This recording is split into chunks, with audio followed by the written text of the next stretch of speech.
দল মত নির্বিশেষে আমাদের প্রত্যেকের দায়িত্ব এই হ্যাঁর পক্ষে ভোট দেওয়া।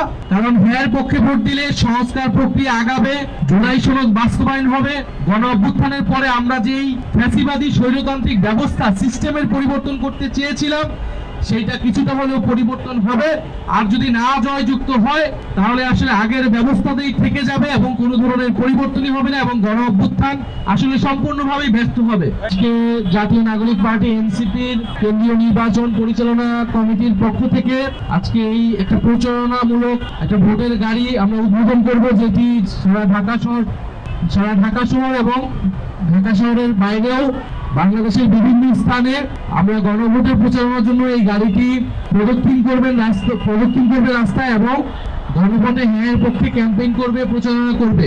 আমরা ইতিমধ্যে প্রত্যেকেই জেনেছি এবং জনগণের কাছে আমরা এই বার্তাটা নিয়ে যাচ্ছি যে এবারের নির্বাচনে কিন্তু প্রত্যেকটা নাগরিকের 2টি করে ভোট থাকবে।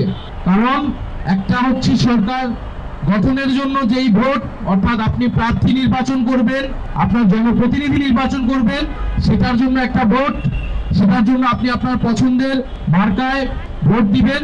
আরেকটি ভোট হচ্ছে গণভোট, যেখানে কিছু প্রশ্নের সাপেক্ষে আপনি হ্যাঁ অথবা নাতে ভোট দিবেন। গণ অভ্যুত্থানের পরে সময়টা জুড়ে আমরা যে ঐক্যমত কমিশনে ফ্যাসিবাদ বিরোধী রাজনৈতিক দলগুলো নানান আলোচনা, সমালোচনা, তর্ক বিতর্কের মাধ্যমে জুলাই সনদ প্রণয়ন করেছিলাম, সেই জুলাই সনদের উপরে এই গণভোট অনুষ্ঠিত হচ্ছে এবং এই গণভোটে আমরা জাতীয় নাগরিক পার্টি এনসিপি হ্যাঁর পক্ষে অবস্থান নিচ্ছি এবং জনগণকে আমরা হ্যাঁর পক্ষে আহ্বান জানাচ্ছি।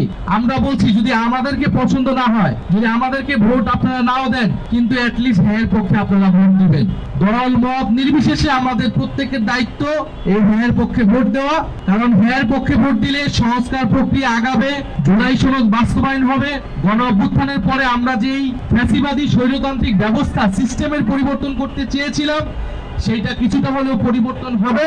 আর যদি না জয়যুক্ত হয় তাহলে আসলে আগের ব্যবস্থাতেই থেকে যাবে এবং কোনো ধরনের পরিবর্তনই হবে না এবং গণ অভ্যুত্থান আসলে সম্পূর্ণভাবেই ব্যর্থ হবে।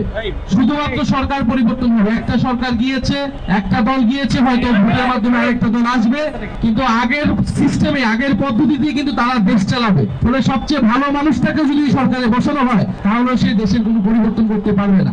এই জন্য আমরা বলছি আপনারা হ্যাঁর পক্ষে, সংস্কারের পক্ষে ভোট দিবেন এবং দল মত নির্বিশেষে আমরা সংস্কারের পক্ষে, হ্যাঁর পক্ষে ক্যাম্পেইন করবো। সেইটার জন্যই আজকের এই উদ্যোগটা। আমরা এরকম আরো অনেক উদ্যোগ এই পুরো ইলেকশনের আগ মুহূর্ত পর্যন্ত নিব। ইলেকশনের দিন পর্যন্ত আমরা হ্যাঁর পক্ষে এবং 11 দলীয় জোটের পক্ষে আমরা ক্যাম্পেইন চালাবো।